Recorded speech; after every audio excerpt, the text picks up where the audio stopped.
Lumapit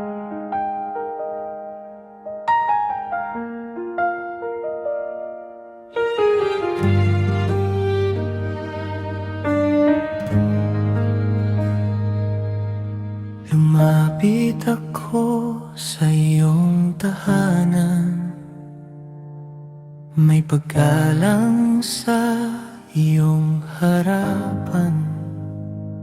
Hindi basta-basta magsasalita, kundi makikinig sa iyong tinig.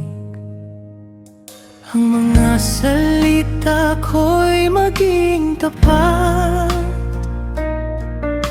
hindi padalos-dalos sa'yo,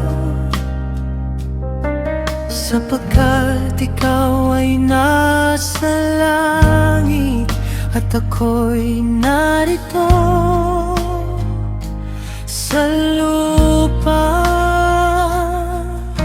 Turuan mo akong tumahimik at kilalanin ka, O Diyos. Banal ang iyong presensya, Panginoon.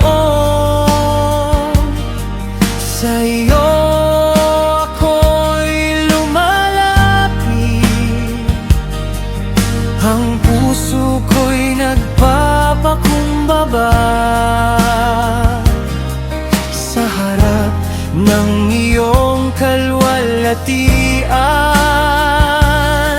Sa katahimikan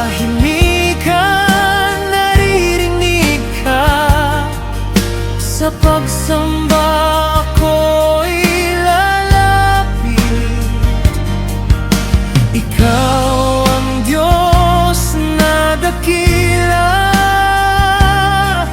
at ikaw ang aking sasambahin. Ang mga panata ay aking iingatan, hindi ko ito babaliin, sapagkat ikaw ay Diyos na banal, na tapat sa iyong mga salita. Hindi ko hahayaang ang bibig ko ay magdala ng kasalanan. Sa bawat salita at kilos ko